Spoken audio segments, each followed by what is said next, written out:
महापुरुषों को जन्म दिया इस धरती में। बुद्ध हो, चाहे महावीर स्वामी हो, चाहे महात्मा गांधी हो, आखिर शुरुआत यहीं से क्यों करते हैं लोग? कुछ ना कुछ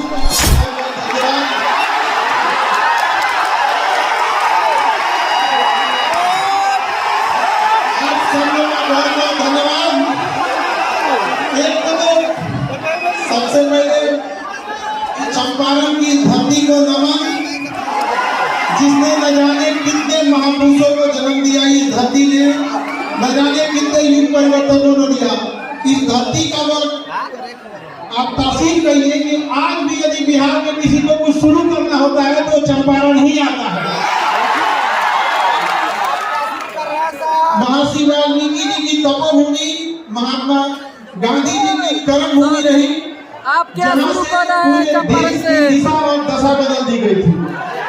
कुछ तो है इस बिहार की धरती में जो चाहे महात्मा बुद्ध हो, चाहे महावीर स्वामी हो, चाहे महात्मा गांधी हो, आखिर शुरुआत यहीं से क्यों करते हैं लोग? कुछ ना कुछ तो है इस मिट्टी में यार।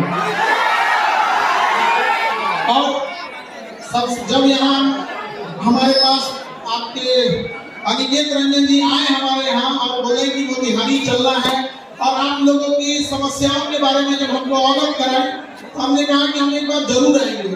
तो एक चीज इतनी बड़ी अच्छी लगी कि इन्होंने अपने माता के नाम पर, माँ संध्या सेवा ट्रस्ट के नाम पर इतने सारे नेक काम किए यहाँ पर, और माँ को कभी नहीं भूलना चाहिए, याद रखिएगा। तो जी आपको हम इस बात के लिए बधाई और ढेर सारी शुभकामनाएं। आप ऐसे ही ट्रस्ट के माध्यम से और नेक काम करते रहिए और अपने माता पिता का नाम ऐसे ही रोशन कीजिए और चंपारण की धरती का विकास आगे करते रहिए। जब हमें पता चला कि ये बहुत सारी गरीब लड़कियों की विवाह जो अपने यहाँ से अपने ट्रस्ट के माध्यम से कराते हैं, अभी हमारे यहाँ आपके पुलिस डिपार्टमेंट में थे तो हमें पता चला कि हेलमेट लगाने के लिए लोगों को प्रेरित करना, ये छोटी छोटी चीजें जिससे आप समाज में बड़ा बदलाव ला सकते हैं यहाँ पर। तो इसके लिए काबिल तारीफ है और आप लोग भी इसमें सहयोग करेंगे यहाँ पर। और हमारे मंच पर यहाँ की मेयर प्रीति मैम, आपका बहुत बहुत धन्यवाद, नमस्कार मैम। और यहाँ जितने लोग आप लोग आए हैं, कुछ ना कुछ उम्मीद से आए होते हैं बहुत। हम जब यहाँ आए तो जब देखे आप लोग की संख्या तो पहले ही बोले हम अनिकेत जी से कि इससे बड़ा हॉल है कि नहीं है यहाँ। इतना छोट में नहीं के हो।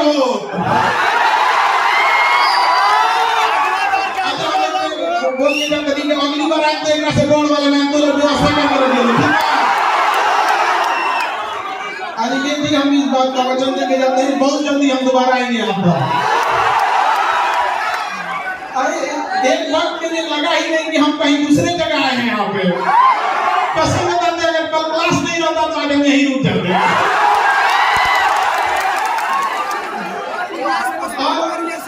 यहाँ पे अगला जो भी जगह होगा आप देखिएगा, सर गांधी में जाने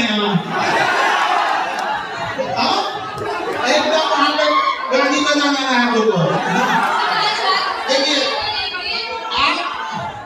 हम आपके शिक्षक जरूर हैं, लेकिन हम आपके चीजों को उतनी ही बारीकी से जानते हैं जितना आपका सबसे जिगरी दोस्त जानता होगा। इसलिए हम आपकी अच्छाइयों को भी जान रहे हैं, खराबियों को भी जान रहे हैं। इसलिए हमारे सामने होशियारी नहीं करना लोग।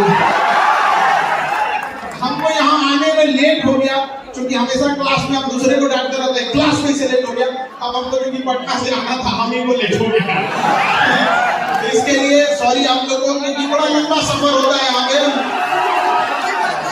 और आप लोग का ये उत्साह और ये जुनून देख के लगता है कि गांधी ने यही जगह क्यों चुना था, ऐसा फील होने लगा हमको। तो ये जुनून को बचा के रखना है आप लोगों को। देखिए आप सब मिडिल क्लास से आ रहे हैं, आपने गरीबी को जिया है, किताबों में नहीं पढ़ा है। आपने बहुत सारे बच्चे होंगे जिनके माता पिता के ऊपर बहुत सारा कर्जा होगा, किसी के घर में किसी की दीदी होगी जिसके शादी ब्याह करने के लिए होगा, बहुत सारी जिम्मेदारियां होंगी। आज भी देखिएगा ना, गांव में आप जाएंगे तो एक तल्ला घर ढलाया होगा और उसमें से पिलर का छड़ निकाल दिया होगा। उस बूढ़े बाप ने इस उम्मीद में कि उसका बेटा उसकी बेटी कामयाब होगी, अगला तल्ला ढलवा देंगे। ऐसा होता है कि नहीं होता है? माँ बाप कोई बीमारी लिए रहते हैं बूढ़े माँ बाप, लेकिन वो पैसा काट कर आपको दे रहे होते हैं पढ़ने के लिए कि मेरा बेटा मेरा बेटी कामयाब हो जाएगी, जब तो कामयाब हो जाएगा तो हम हमारा इलाज करा देंगे। वो इलाज के चक्कर में बीमारी तरीसा से बढ़ के ज्यादा हो जाता है। होता है कि नहीं होता? अपने आप से पूछ के देखिए, अगर उस माँ बाप का आप भरोसा तोड़ेंगे तो क्या भगवान भी माफ करेगा आपको? तो जब भी अगर आप गलत रास्ते में भटके तो अपने बूढ़ी माँ की उस आंखों को देखिएगा जिसमें रोशनी अब कम हो गई होगी, लेकिन आपकी कामयाबी को देखने के लिए आज भी उसने अपनी आंख की रोशनी बचा कर रखी है। उसका बेटा उसकी बेटी कामयाब होकर आएगी। और वो दौर चला गया जब केवल कामयाबी पर पुरुषों का अधिकार था, महिलाओं ने दिखा दिया कि छीन लेंगे अधिकार अगर नहीं दोगे तो यहाँ पर